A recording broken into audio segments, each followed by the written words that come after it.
नमस्कार, आप देख रहे हैं जनतंत्र टीवी। मैं हूं आपके साथ हिमानी कटारिया। बुलेटिन की शुरुआत करेंगे बड़ी खबर के साथ। राष्ट्रीय जांच agency NIA Delhi, UP, Punjab, Haryana और राजस्थान समेत देश भर के 72 जगहों पर छापेमारी कर रहा है। ये छापेमारी गैंगस्टर और टेरर फंडिंग मामले में की जा रही है। कहां से इसके तार जुड़े हैं। गैंगस्टर लॉरेंस बिश्नोई और नीरज बवाना के पूछताछ के बाद जांच एजेंसी ने ये कार्रवाई की है। देश भर में 72 वो ऐसी जगहें हैं जहां पर नीरज और बिश्नोई ने ये जानकारी दी है कि यहाँ से फंडिंग होती है या फिर यहाँ तक पहुंचती है और क्या कुछ मंसूबे हैं आने वाले समय में इनके। ये जांच में जो भी तमाम जानकारी एनआईए को मिली है उसके आधार पर ये जांच की जा रही है। दिल्ली, राजस्थान, यूपी, हरियाणा में एनआईए का छापा 72 जगहों पर एनआईए की छापेमारी जारी है। बताया जा रहा है कि आर्म्स सप्लायर नेक्सस को लेकर भी एनआईए छानबीन कर रही है। तो यह बड़ी जानकारी फिलहाल इस वक्त आपको दे रहे हैं। कहां इनके ठिकाने हैं, इसको लेकर एनआईए काफी सतर्क नजर आ रहा है। कोई भी जगह, कोई भी पनाह देने ना पाए, मिलने ना पाए, इस नजरिए से लगातार कार्रवाई जारी है एनआईए की। तो टेरर फंडिंग और गैंगस्टर केस को लेकर यह छापेमारी की जा रही है। आपको बता दें, आर्म्स सप्लायर नेक्सस मामले में भी छापेमारी की जा रही है। तो बड़ी जानकारी। हालांकि लॉरेंस बिश्नोई और नीरज बवाना से पूछताछ के बाद ये छापेमारी की जा रही है। एनआईए को कुछ हिंट मिली है और बिश्नोई और नीरज के जो बयान सामने आए हैं उन बयानों के आधार पर यह छापेमारी की जा रही है। क्या क्या इनकी मंशा थी आने वाले समय में, कौन लोग इनके टारगेट हो सकते हैं। हालांकि आपको बता दें, हमेशा से नामी ग्रामी लोगों को अपना टारगेट बनाता रहा है बिश्नोई, और उसी आधार पर अब एनआईए बिश्नोई और नीरज के हर ठिकाने पर छापेमारी कर रहा है।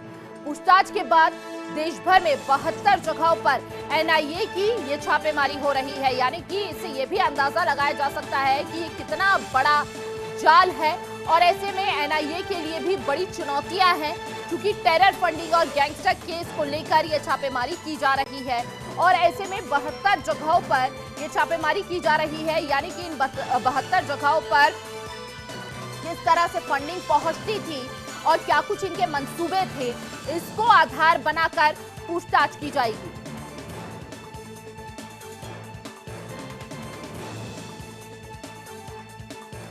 और ज्यादा जानकारी के साथ मोहम्मद आसिफ और ओम पांडे संवाददाता हमारे साथ जुड़ चुके हैं। सबसे पहले मोहम्मद आसिफ, आपका रुख करना चाहूंगी, दिल्ली में अभी किस तरह की हलचल नजर आ रही है एनआईए की और किस तरह की कार्रवाई तेज होती हुई नजर आ रही है। लगभग 70 से ज्यादा जगहों पर एनआईए की एक बड़ी कार्रवाई चल रही है, क्योंकि जिस तरीके से एनआईए ने नीरज बवाना और लॉरेंस बिश्नोई सहित 6 गैंगस्टर ऐसे बताए जा रहे हैं जिनको एनआईए ने पूछताछ की थी, और उन पूछताछ करने के बाद एनआईए को जो उनको ये सही जानकारी प्रदान हुई थी, उसके बाद लगातार दिल्ली सहित चंडीगढ़ हो गया, कई राज्यों में लगातार ये छापेमारी चल रही है। बिल्कुल, लगातार छापेमारी चल रही है। लखनऊ से ओम पांडे भी हमारे साथ चूंकि लगातार बने हुए हैं। ओम पांडे, एनआईए की छापेमारी लखनऊ में हम पहले भी देख चुके हैं। अभी आगे क्या कुछ कार्रवाई वहां पर जारी हो रही है, कौन कौन लोग हैं, क्या कुछ अपडेट मिल रहा है इस पूरी कार्रवाई से जुड़ा हुआ आपके पास?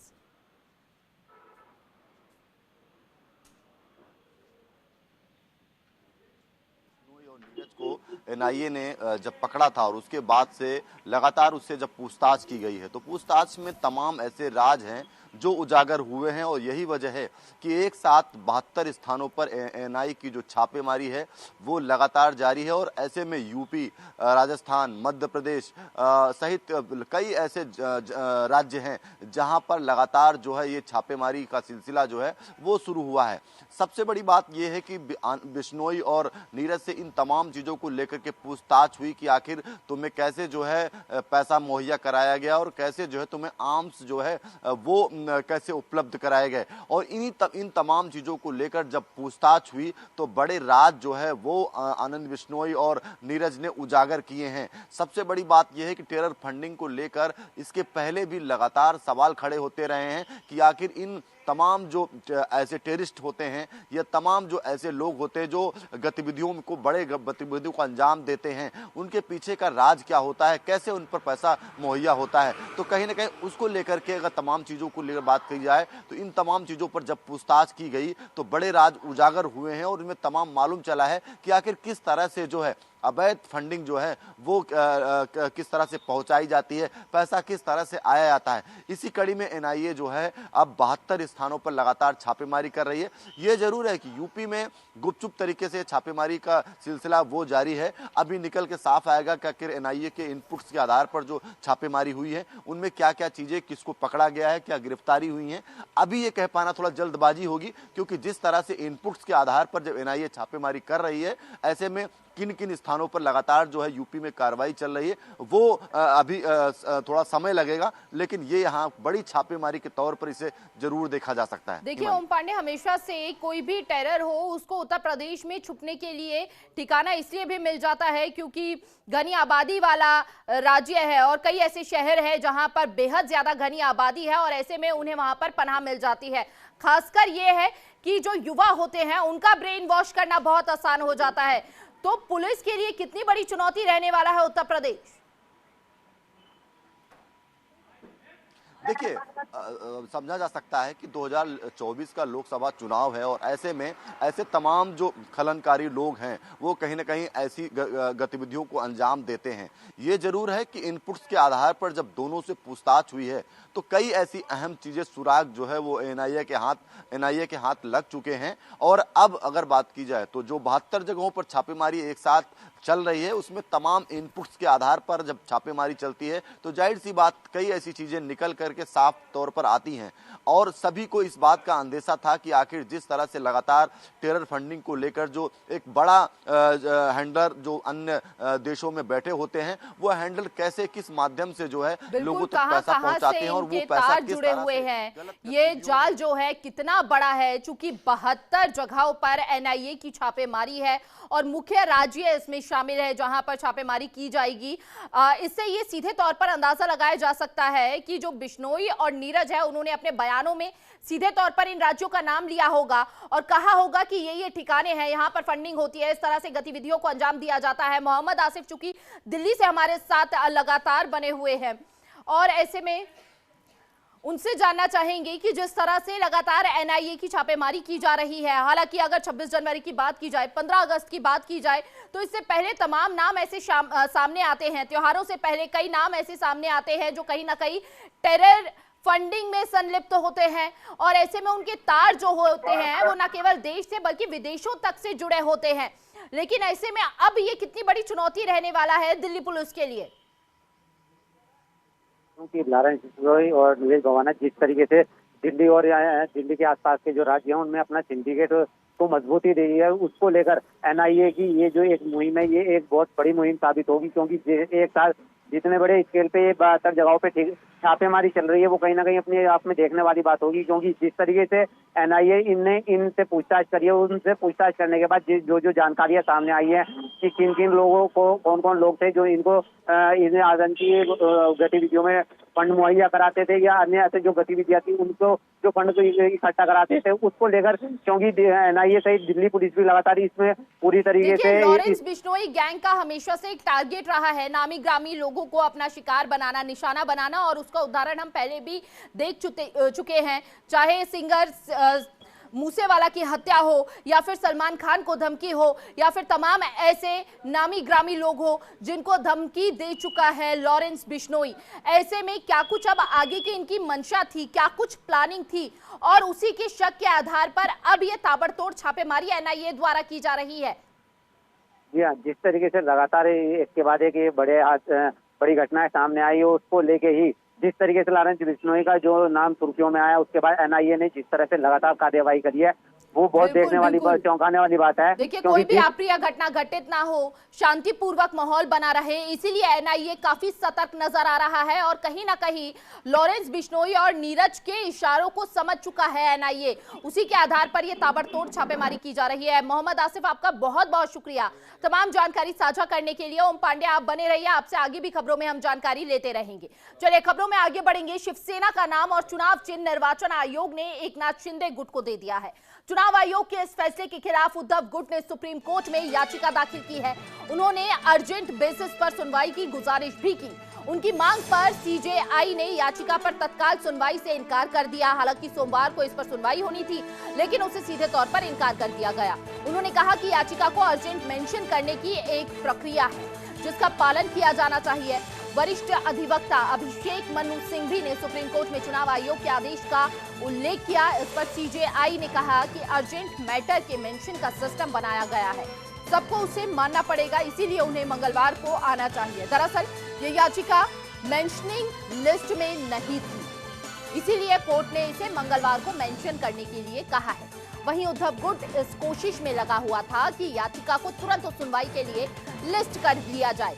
उद्धव गुट के इस कदम की भनक शिंदे गुट को पहले ही थी, इसीलिए उन्होंने चुनाव आयोग के फैसले के बाद ही सुप्रीम कोर्ट में कैविएट दाखिल कर दिया था।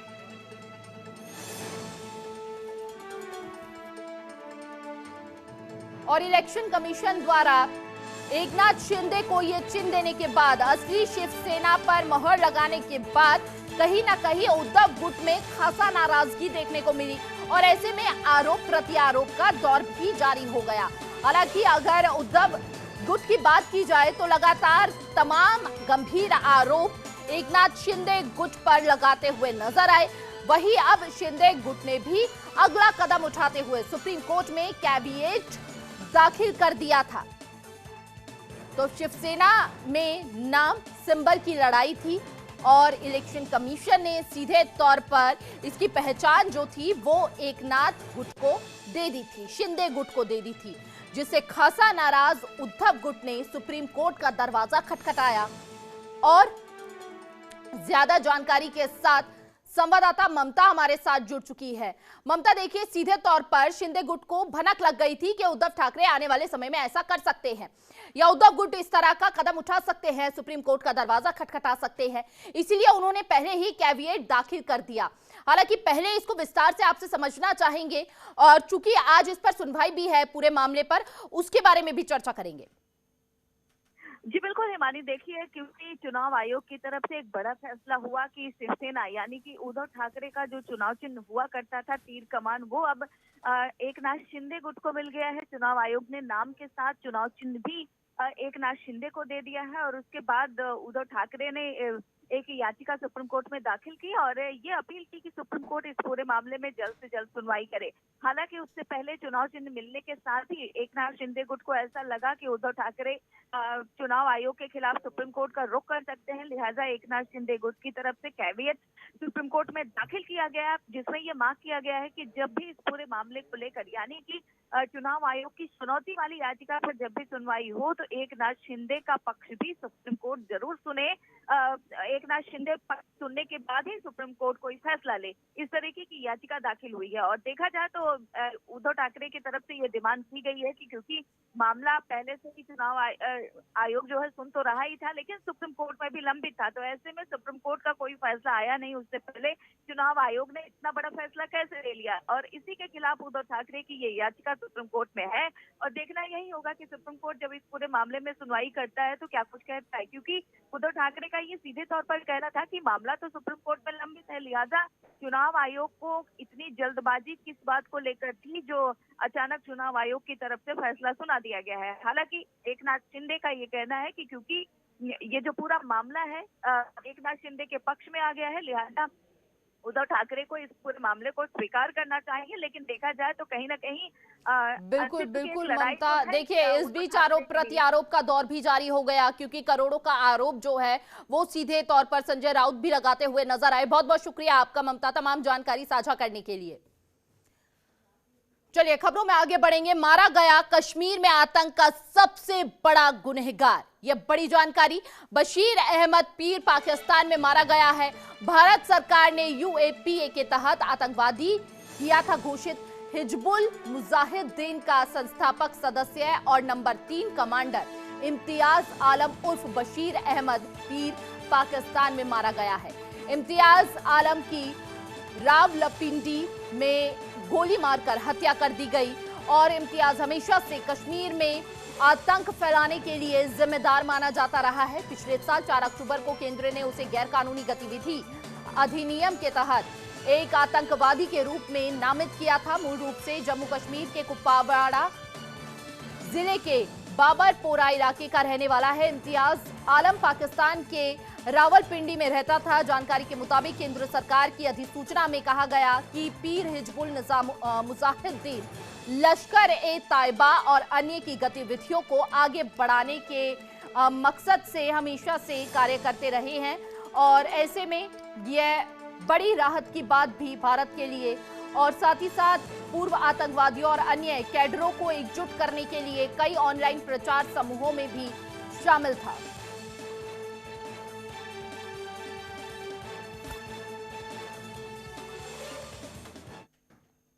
तो यूपी बजट सत्र का दूसरा दिन है आज।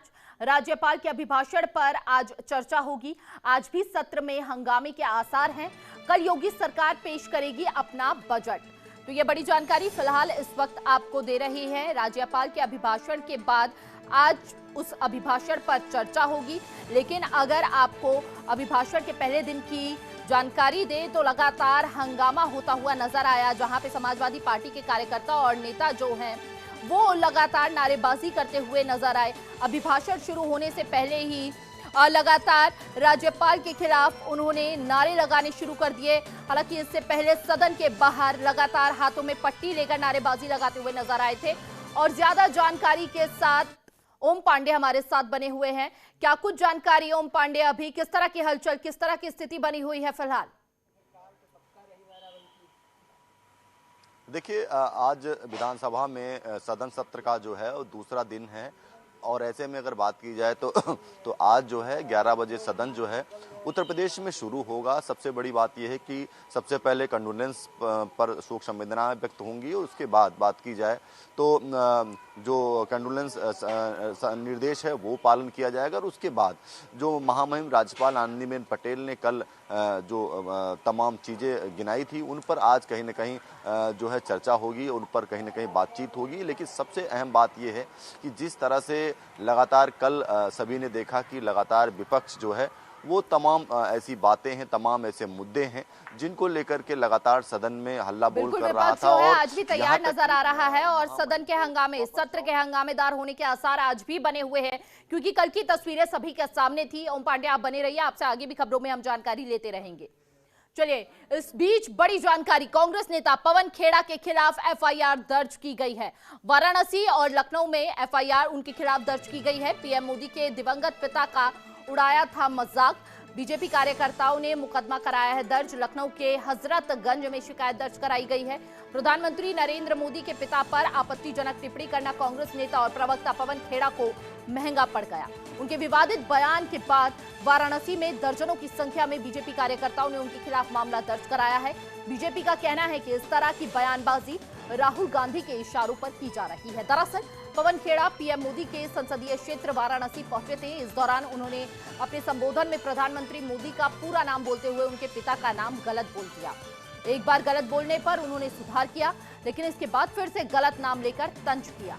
इसी बात से गुस्साए बीजेपी के तमाम कार्यकर्ता पुलिस कमिश्नर के आवास पहुंचे और मामले में एफआईआर दर्ज कराई। और ऐसा पहली बार नहीं है जब किसी भी कांग्रेस नेता द्वारा प्रधानमंत्री मोदी या राष्ट्रपति या बीजेपी के तमाम दिग्गज नेताओं के खिलाफ कोई भी आपत्तिजनक बयान दिया गया हो। इससे पहले भी कई बार कांग्रेसियों द्वारा इस तरह के आपत्तिजनक बयान दिए गए हैं और उसके बाद कांग्रेसी नेताओं ने माफी भी मांगी है। आज कांग्रेस नेता, कांग्रेस के प्रवक्ता पवन खेड़ा ने जिस प्रकार से प्रधानमंत्री मोदी जी के विरुद्ध जिस प्रकार से जन भावनाओं को आहत करने वाला एक बयान दिया, प्रधानमंत्री मोदी जी के पिताजी की तुलना गांधी के पिताजी के साथ नाम जोड़कर जिस प्रकार से उन्होंने प्रधानमंत्री मोदी जी के पिता का उपहास उड़ाने का, इंटेंशनली उनका मजाक उड़ाने का, उनको अपमानित करने का जो एक प्रयास किया, उसके लिए पूरा देशवासी और पूरी जनमानस में एक घोष है। उसको लेकर आज हम सभी लोग यहाँ पर भारतीय जनता पार्टी के सभी वरिष्ठ नेताओं के साथ पवन खेड़ा के खिलाफ एफआईआर दर्ज कराने आए।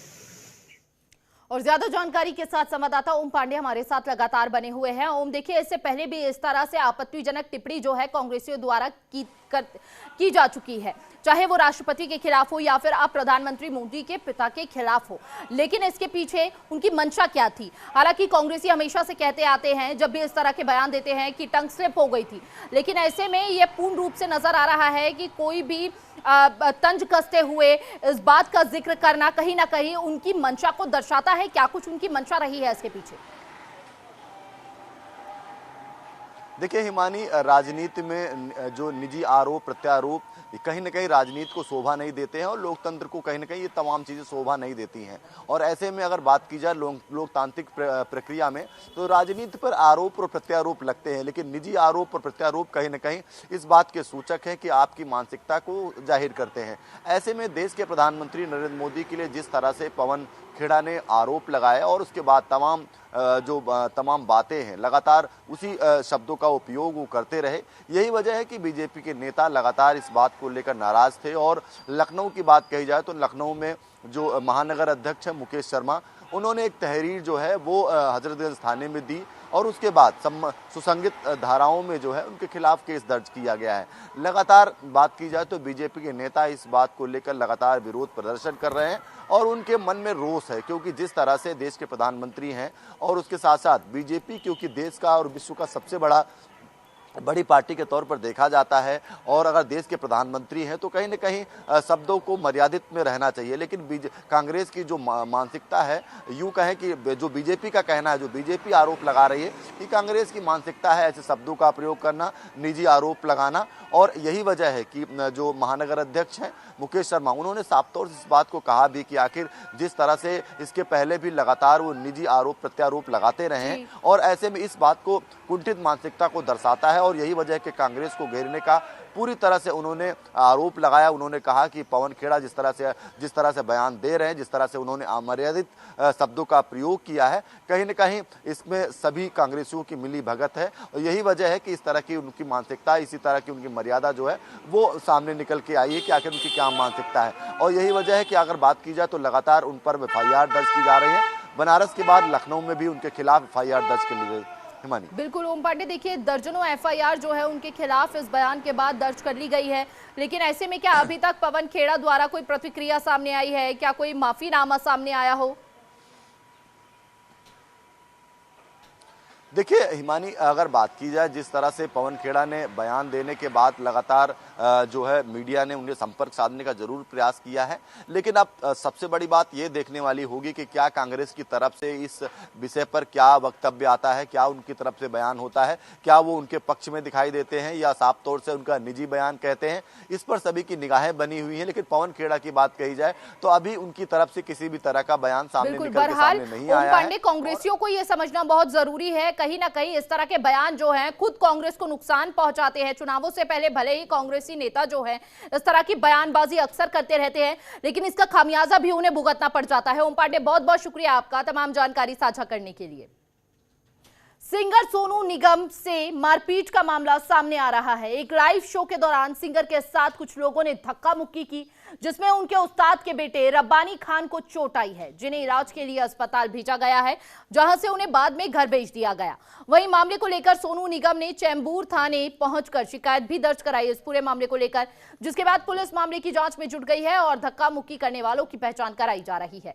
जानकारी के मुताबिक एमएलए प्रकाश फाटेपेकर द्वारा आयोजित चैम्बर फेस्टिवल में फिनाले के दौरान सोनू निगम वहां परफॉर्म कर रहे थे।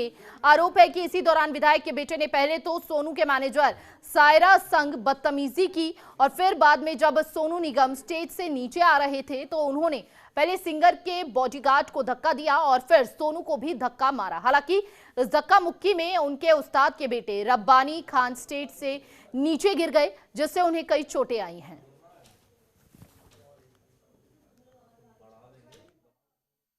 मुझे पूछ के तो मैं गिर गया, देखा होगा वीडियो में, मैं नीचे गिर गया। हाँ, मैं स्टेप पे गिरा था। अगर मैं साइड में होता तो मैं गिर जाता। मैं स्टेप पे गिरा तो मुझे बेचारे की रब्बानी आए और रब्बानी को तो ऐसे पीछे गया तो उसके बच गया, वो मर जाता। वो अगर नीचे कुछ लोहा होता तो गया था वो। तो तुर्की में सोमवार देर रात 6.4 तीव्रता का जोरदार भूकंप आया। हताय प्रांत में ये तेज झटके महसूस किए गए। 6 फरवरी को आए महाविनाशकारी भूकंप के बाद एक बार फिर धरती दहलने से तुर्की में दहशत का माहौल बन गया। इस दौरान सड़कों पर अफरा तफरी का माहौल नजर आया।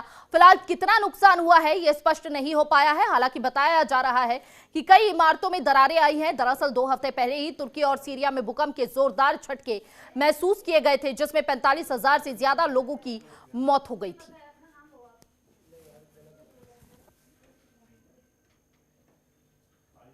फिलहाल इस बुलेटिन में इतना ही। देश और दुनिया की तमाम बड़ी खबरों के लिए बने रहिए जनतंत्र टीवी के साथ। नमस्कार।